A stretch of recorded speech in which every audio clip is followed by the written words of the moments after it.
नमस्कार विद्यार्थी मित्रों, आज हम कक्षा 6 में आज हिंदी व्याकरण के विषय में चर्चा करेंगे। हमने पहले भी देखा है 5वीं दौर में आप सभी बच्चे वर्णमाला पढ़ चुके हैं। वर्णमाला का अर्थ होता है, जैसे हम गुजराती में जिसे कहते हैं कक्को, उसी को हिंदी में वर्णमाला कहते हैं। वर्णमाला का अर्थ होता है अक्षर। एक एक अक्षर के समूह को हम वर्ण कहते हैं। आज कक्षा 6 के अंदर हम पढ़ेंगे मित्रों वर्णमाला। पहले समझेंगे हम वर्ण क्या है। तो वर्ण के अंदर दो चीजें हैं, एक स्वर और एक व्यंजन। तो स्वर कौन से हैं? तो पहले हमें स्वर के बारे में पता होना चाहिए। तो स्वर पहले अ, आ, ई, उ, फिर रू, फिर ए, ऐ, ओ, औ, ये सब स्वर है। बाकी जो सारे हैं, बाकी जो बचे हुए वो सारे के सारे क्या है? व्यंजन है। जैसे हम क, ख, ग, त, थ, द, ध, न, प, फ, ब, भ, म, हम इसे बोल सकते हैं। इस तरह से बाकी बचे हुए सारे शब्द क्या है? व्यंजन है। और ये सब जो शब्द है वो स्वर है। स्वर का मतलब क्या है? तो स्वर का मतलब ये है कि जब हम कोई चीज बोलते हैं, जैसे कि मैं कोई किसी का नाम कहता हूँ, जैसे कि कविता, तो मैं क्या बोला? क। तो क जो मैं बोलता हूँ, तो क के पीछे आपको क्या सुनाई देता है? क और अ।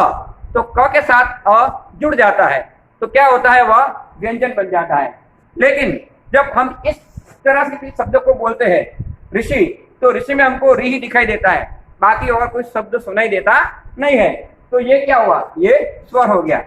इसी तरह से स्वर के बाद हमें पढ़ना है शब्द। उसके बाद आता है शब्द। तो शब्द का अर्थ क्या होता है? शब्द का अर्थ ये होता है कि सार्थक वर्ण समूह को शब्द कहते हैं।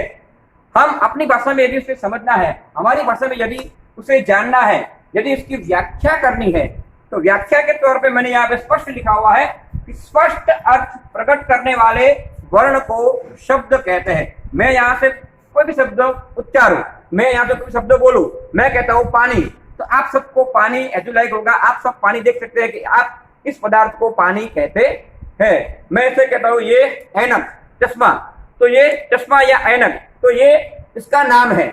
ठीक है, तो इसके नाम से इसका अर्थ आपको स्पष्ट हो जाता है। ऐसे इस तरह से शब्द को स्पष्ट करने वाले वर्ण को हम शब्द कहेंगे। इसके बाद आता है, इसके बाद जो आता है शब्द, इसका शब्द के समूह को वाक्य कहते। वाक्य क्या है? इसके बाद वाक्य किसे कहते हैं? तो शब्द के समूह को वाक्य कहते हैं। ये शब्द है, ये शब्द दो चार शब्द इकट्ठे हो जाएंगे, संयोजक इसमें जुड़ जाएगा, तो ये पूरा वाक्य बन जाएगा। तो क्या कहते हैं? शब्द के समूह को वाक्य कहते हैं। इसकी हम व्याख्या स्पष्ट करें तो शब्द समूह से स्पष्ट अर्थ प्रकट हो उसे वाक्य कहते हैं। मतलब यानी कि उसका अर्थ ये हुआ कि तो इन चार शब्द इकट्ठे होकर एक समूह हो जाते, इकट्ठे होते हैं, जो हमें समझ में आता है कि मैं पानी पी रहा हूं, तो इसमें मैंने मैं, पानी, ये सब शब्द है, इन शब्दों को मैंने संयोजक रूप से इकट्ठा किया, तो इससे मेरा पूरा वाक्य बन गया। तो शब्द के समूह से स्पष्ट अर्थ प्रकट हो उसे वाक्य कहते हैं। उसके बाद आता है वाक्य के शब्द को पद कहते हैं। इसमें आता है पद। पद का अर्थ क्या होता है? पद जब वाक्य पूरा खत्म हो जाता है तो उसे पद कहते हैं। पद का अर्थ क्या होता है? वाक्य के शब्द को पद कहते हैं। पहले क्या होता है? सबसे पहले शब्द, उसके बाद वाक्य, उसके बाद पद, ये तीनों जब इकट्ठे हो जाते हैं तो उसे हम पूरा पद कहते हैं। इसके बाद आती है संज्ञा। संज्ञा क्या है? संज्ञा क्या है? संज्ञा यानी पहचान। यदि हमें किसी चीज को पहचानना है, यदि हमें किसी चीज को ढूंढना है या उसे समझना है, तो पहले सबसे पहले हमें उसका नाम आना चाहिए। यदि हम उसके नाम से परिचित है, तो हम उसके नाम से यदि परिचित है तो हमें पता चल जाएगा ये चीज क्या है। जैसे मैं यहाँ से बोलता हूँ घोड़ा, तो आप सबके मन के अंदर घोड़े के चित्र आ जाएगा। घोड़ा ऐसा होता है। हाथी, तो क्या हाथी ऐसा होता है। खरगोश, तो खरगोश ऐसा होता है। सबके नाम अलग अलग है, सबकी डिजाइन अलग अलग है। तो मैं यहाँ पे शब्द बोलता हूँ और आप अपने मन के अंदर उस चीज को देख पाते हो, आप अपनी मन की आंखों से उस चीज को समझ सकते हो। तो यही समझने वाले शब्द को हम क्या कहेंगे? संज्ञा कहेंगे। इसी संबंध वाले शब्द को हम संज्ञा कहते हैं। यानी कि अगर इसकी व्याख्या करनी है तो देखिए, किसी भी पशु, पक्षी या पदार्थ के नाम को संज्ञा कहते हैं। संज्ञा का अर्थ होता है परिचय। मैं किसी भी शब्द का उच्चारण करूं, अगर आपको उसका परिचय हो जाता है तो समझना कि वह एक संज्ञा है। संज्ञा यानी एक दूसरा अर्थ होता है नाम। संज्ञा का अर्थ होता है नाम। तो नाम में क्या है? नाम ही परिचय है। आप किसी चीज को जानेंगे नहीं, पहचानेंगे नहीं, उसका नाम नहीं आएगा तो आप उसको विजुलाइज नहीं कर सकेंगे, आप उसको पहचान नहीं सकेंगे ये क्या है। लेकिन आपने उसे देखा है, आपने उसे पहचाना है, तो आप अपने मन की आंखों से उसको देख सकते हैं। जो देखने वाली जो क्रिया है वह संज्ञा है। तो संज्ञा, जैसे मैं किसी भी संज्ञा का उच्चारण करूंगा तो आपको उसका पता चल जाता है, तो उसे हम संज्ञा कहते हैं। संज्ञा का यदि समझना है तो संज्ञा का अर्थ होता है परिचय। ठीक है, तो परिचय हम शब्द का परिचय होता है किसी भी, और परिचय किसका होता है? तो किसी भी पशु, पक्षी या पदार्थ, इन सबके कुछ कुछ नाम है और उसी नाम को हम परिचय कह सकते हैं। उसके बाद आता है सर्वनाम। देखो मित्रों, अब ये जो सर्वनाम है, सर्वनाम किसके लिए होता है? तो देखिए उसकी व्याख्या हम देखते हैं। संज्ञा के स्थान पर प्रयुक्त होने वाले शब्द को सर्वनाम कहते हैं। सर्वनाम का अर्थ क्या होता है? एक वाक्य है, ठीक है, एक वाक्य में बार बार उस व्यक्ति का नाम आता है, हमें उस व्यक्ति का नाम बार बार नहीं लेना है, तो उस नाम के स्थान पर जो हम शब्द उच्चारेंगे उसे हम सर्वनाम कहेंगे। जैसे कि देखा, आप सर्वनाम में कौन कौन से आते हैं?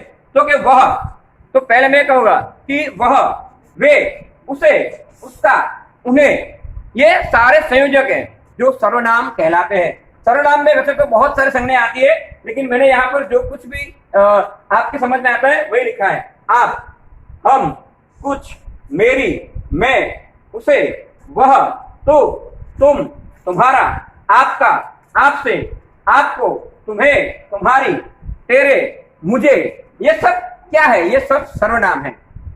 ये कब उपयोग आते हैं? कि जब नाम की जगह हमें एक बार बार किसी का नाम नहीं लेना है, तो उसकी जगह हम ऐसे शब्द को प्रयोग करते हैं तो उसे सर्वनाम कहते हैं। उसमें और भी है, तो कि यह, ये, इसे, इसका, इन्हें, इनका, कब, कैसे, किसको, क्या, जैसा, वैसा, स्वयं, खुद, स्वतः, ऐसे कई शब्द आप सर्वनाम के आधार पर आप बोल सकते हो।